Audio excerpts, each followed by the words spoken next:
dari kelompok 1. Nama saya Cecilia dari kelas 12 IPA 2. Pada hari ini kami akan membuat suatu praktikum, yaitu praktikum membuat biobaterai dari bahan limbah organik kulit pisang. Perkenalkan, nama saya Maria Angelina Pali dari kelas 12 IPA 2. Perkenalkan, nama lengkap saya Cecilia Yandri Onsela dari kelas 12 IPA 2. Perkenalkan, nama saya Maria Yuliana Leti dari kelas 12 IPA 2. Nama lengkap saya Maria Yuliana Leti dari kelas 12 IPA 2. Perkenalkan, nama lengkap saya Priscilla Susana Dao dari kelas 12 IPA 2. Perkenalkan, nama saya Antonio Valdo Melita dari kelas 12 IPA 2. Indonesia merupakan negara agraris dengan peranan penting, yakni sektor pertanian yang menjadi produk pangan utama masyarakat Indonesia.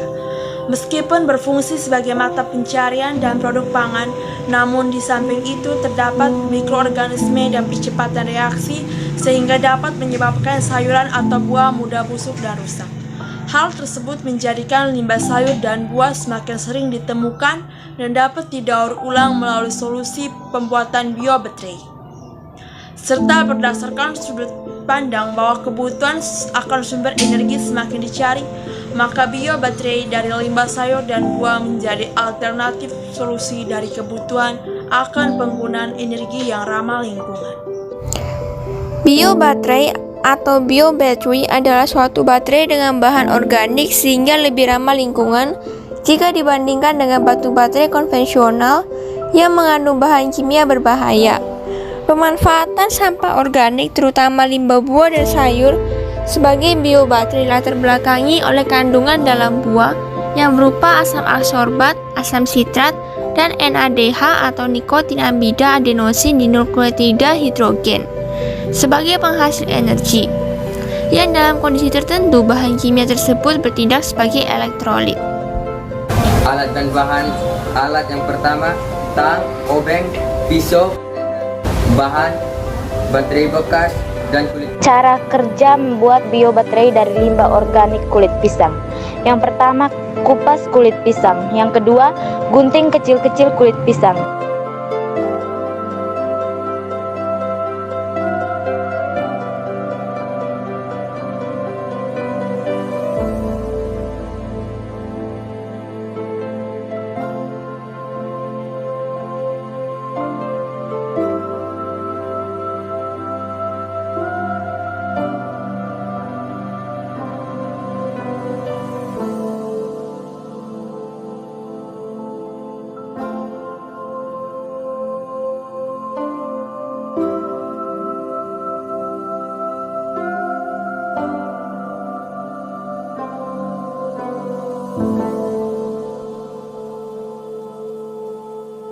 Yang ketiga, blender kulit pisang.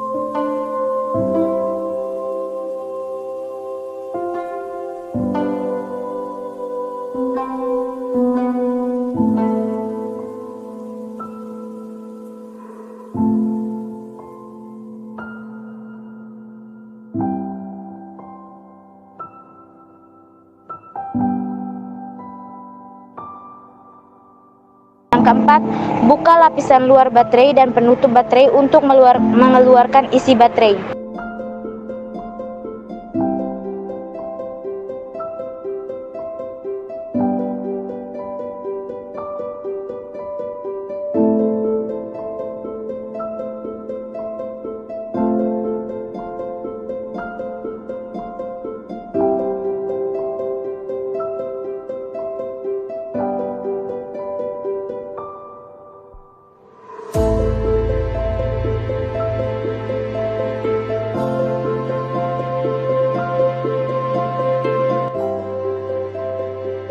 Lima, cuci bersih bagian dalam baterai.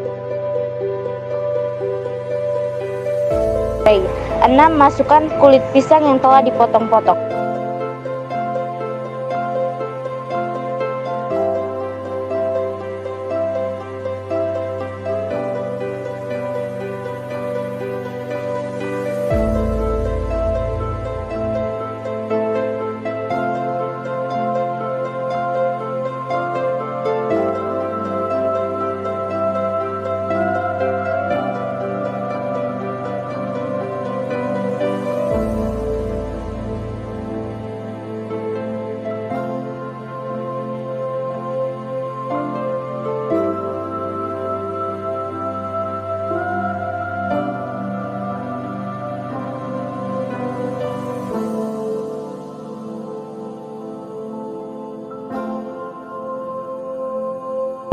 7. Memasukkan tembaga penghubung ke dalam baterai.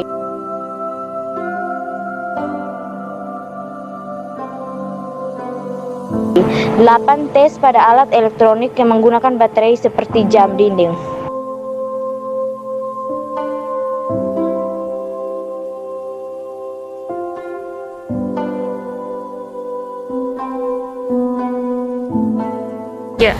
Di dalam sudah dapat magnesium atau Mg sebesar 15% dan zinc sebesar 2%. Reaksi antara magnesium dengan klorida menghasilkan elektrolit kuat. Zinc dapat dijadikan sebagai katode atau kutub positif. Kalium dan klorida dapat bereaksi sehingga menghantarkan listrik karena terionisasi.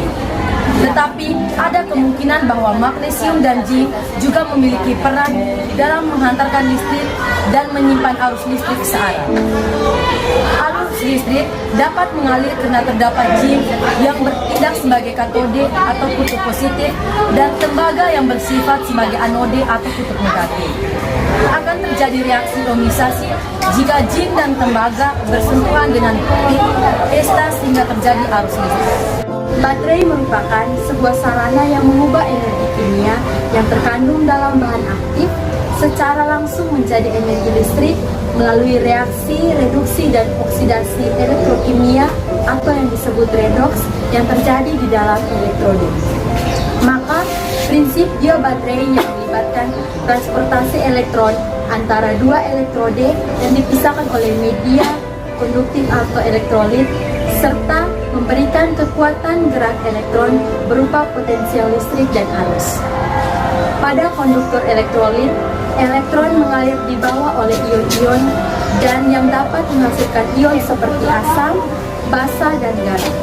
Karena limbah organik seperti buah dan sayuran yang telah busuk akibat mikroorganisme memiliki tingkat keasaman yang tinggi, maka asam terdiri asam kuat yang banyak menghasilkan banyak ion, serta asam lemah yang menghasilkan sedikit ion, di mana semakin asam suatu larutan, maka semakin kecil nilai pH-nya.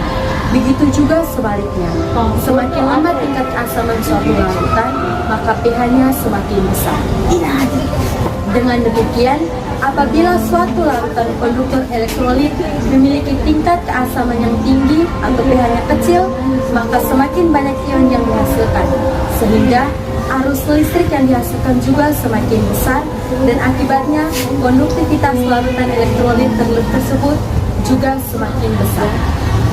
Sebaliknya, apabila suatu larutan konduktor elektrolit memiliki tingkat keasaman yang rendah atau pH-nya besar, maka semakin sedikit ion yang dihasilkan, sehingga arus listrik yang dihasilkan juga semakin kecil dan akibatnya konduktivitas juga semakin kecil. Sekian penjelasan dari saya, terima kasih.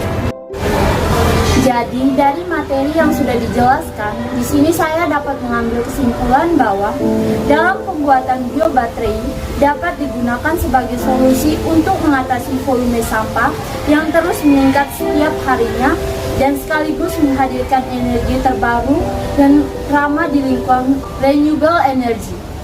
Sebagai upaya mendukung langkah pemerintah dalam pemerataan pembangunan serta mengurangi ketergantungan terhadap energi fosil yang diperkirakan akan habis karena ketersediaannya semakin menipis.